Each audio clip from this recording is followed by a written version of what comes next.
Hey guys, this is Gaijin Hunter, and boy do we have a lot of news to cover from the first 2 business days of the Tokyo Game Show. There's a lot more to come over the next 2 days, but I wanted to split it up into 2 parts. I'll go as brisk as I can, but there is a lot to cover. So it's going to be a little out of order, but let's just start out with the main flagship monster, Nergigante. Now, while they didn't go into any of the lore behind this monster, they did give some gameplay footage and explained a little bit about what makes this monster so special, and I think it's super cool. So hopefully some of you aren't really sold on the monster, hopefully this will sell you because I think it's darn cool. Okay, here's some gameplay footage that they showed off. I'm going to put the link to this video in the description down below so you can watch it with the actual music and the sound effects. But for sort of like fair use, I want to talk over this and explain what's going on.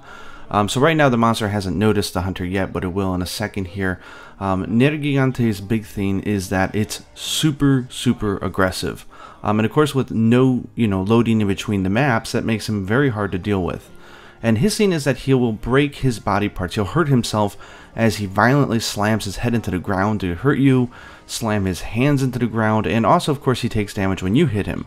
But when his skin gets damaged, it immediately starts to regrow, and when that happens, you'll notice at the top of his head here, it turns into this like really big white spikes. And what that is there's a certain phase in which it's regrowing, but it's going to regrow stronger. When he has spikes like this, he can do new attacks. You'll see him coming up here. He'll shoot some needles out at the hunter.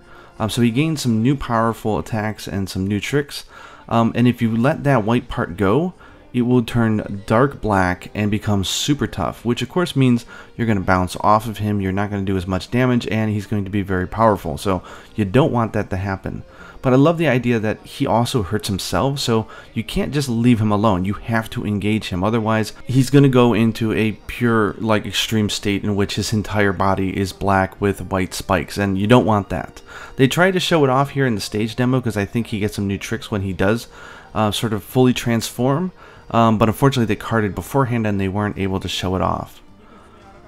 So here you see here they're just trying to hit the arms right now just turn white. So the hunter's going to try to focus on the arms because you want to be able to break that part before it gets really tough.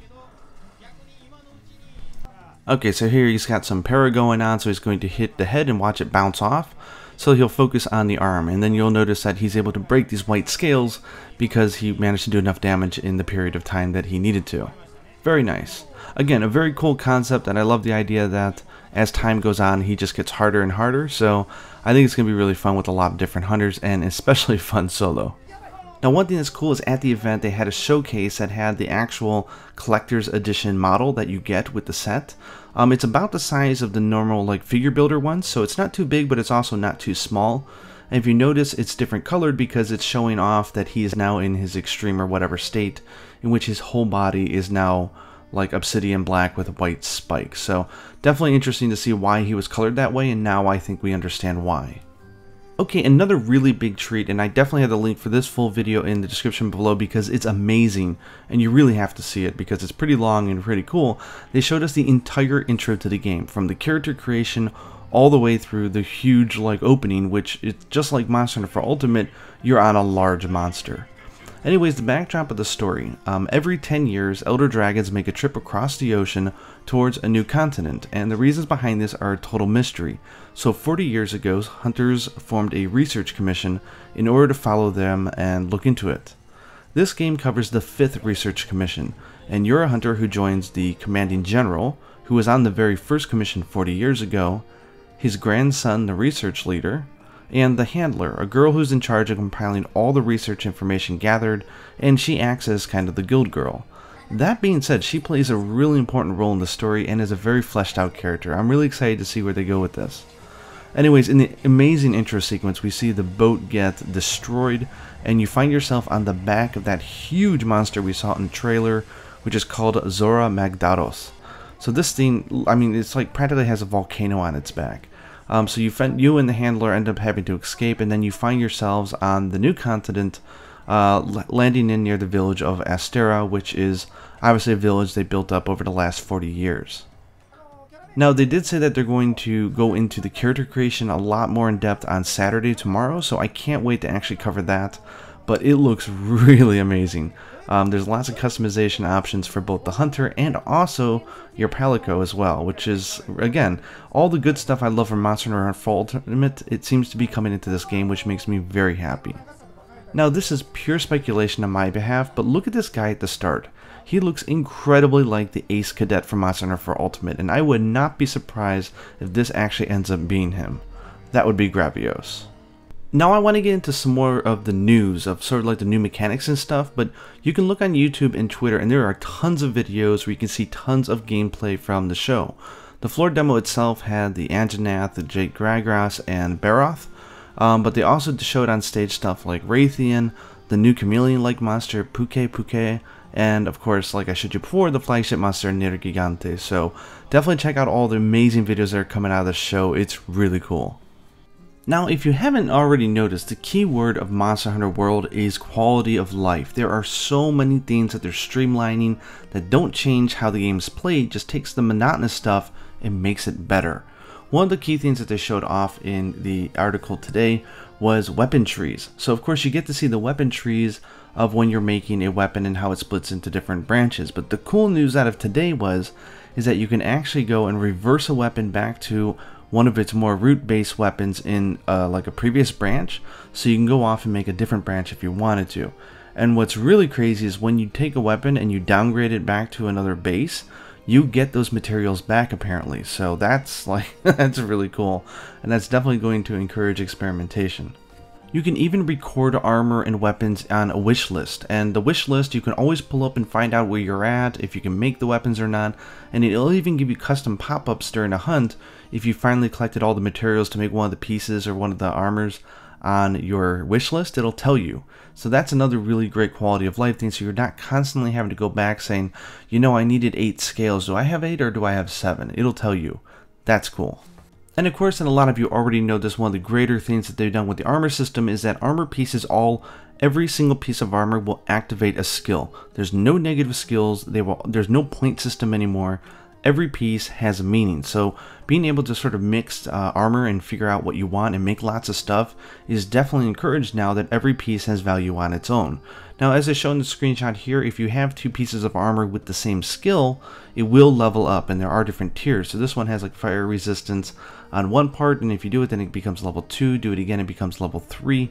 So it's similar to the past, but it's actually not. It's a little bit different. So I think this is a really welcome change as well. And there are full set bonuses still. This is the Anjanath one. It only requires, I think that it says here that you need 3 pieces of armor out of 5 in order to activate it. It could be 5 and I'm just reading it wrong, I don't know. But if you have enough pieces of a certain set, you'll activate that sort of like set skill. So for the one for the Anjanath here, it just says that you don't spend as much stamina when you're underneath 30% health, which I guess is kind of useful. I mean, it's a beginner monster, so don't expect some crazy skill from Anjanath, but I do like the idea that they're still rewarding people who want to wear full sets. And they're even changing the way that charms work. Now, they take the armor, I just said, and every armor piece has its own skill and it activates. They've taken some of the more harder but the more useful skills, and they've stripped them completely off of armor and moved them onto mantles. Stuff like Rocksteady or Challenger or stuff like that, that's all being brought to mantles. Well, they're also changing the way that the charm system is done. So charms now have 2 skills. They activate the skill just like an armor piece. And the cool thing with the charms is that you can actually spend materials and money and stuff just like armor, and you can upgrade your charm now. So you can't change the skills that it has when you find it, but if you find one you like, let's say it's like fire resistance like level 1 and you want it to be level 2, theoretically you're going to be able to use materials to upgrade your charm. And other awesome UI improvements are in place. Like, for example, they now group all of the armor by its series, so it's very easy to see what you own, what you don't own, and sort of how to group them by monster. All sorts of UI stuff. I can't go into all of it right now, but really great improvements overall. Now, have you noticed in the trailer they always seem to show like a Rathalos or an Anjanath or something back at the base village of Astera where it looks like they're researching it. Well, there's a really cool new reason that you're going to want to keep looking for tracks and sort of like learning the monster more and more, and to capture the monster, because there's a facility back in Astera where they'll learn and study the monster, and this will help unlock like the in-game Wikipedia. You'll get more points every time you find the monster, you'll unlock more information about it, and this in-game wiki looks awesome. There's things like there's a tab where it shows you all its elemental weaknesses, which body part is more like weak to impact damage or cutting damage, and it even has a page which you're seeing right here where it tells you what the drops are. So if you're looking for a specific item, well, all you gotta do is research that monster, learn a little bit more about it, and you'll know exactly where to get it. I don't think they have percentages, so this is not like the end of the wiki, but for most people I think this is going to serve a great purpose. So it's a very welcome addition, and also a great incentive to keep finding those tracks even though you may know where the monster is, and of course again capturing a monster. Now, one really cool thing here is that they actually made a mistake here, and on the very left hand side here we can see they accidentally revealed the name of that silver kind of Nargacuga Dalamander like creature, and it's called the Tobi Kagachi. Tobi Kagachi. I have no idea what they're going to call in English, but I do like the idea that we now know the name of yet another monster, and I just want to know them all, you know. It kills me not to know them all. Now, some of the news did go into the cooking a little bit, especially about the team, and I think they're like taking a page out of FF15's book, but they really put a lot of work and effort in making the food look delicious. But obviously when you eat before a quest, it will power you up, and that power up will be gone if you cart or you fail or you die. So one of the things they did mention is that you're able to cook inside the camps inside of the map. So if you do cart, you can go to one of the portable camps inside of the area, and you can cook and have another meal, which is nice. They are bringing back, of course, the set thing where you get materials as you progress in the game, and as you collect more materials, it unlocks more set dishes. Hopefully they're going to make it less convoluted than it's been in the past series. I'm sure they will. And they do have another bonus system where you can give some meat or items to the handler, and she will put it in sort of like the oven.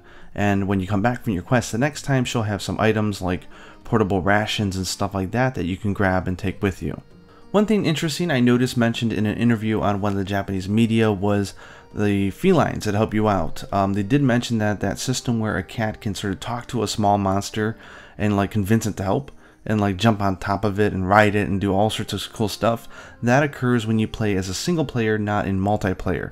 I don't know the exact details about what the restrictions are, but that was interesting enough that I felt like I wanted to note it here. I am also super excited, and this is like why I saved it for last, that they did announce today that they're going to have a free hunt mode.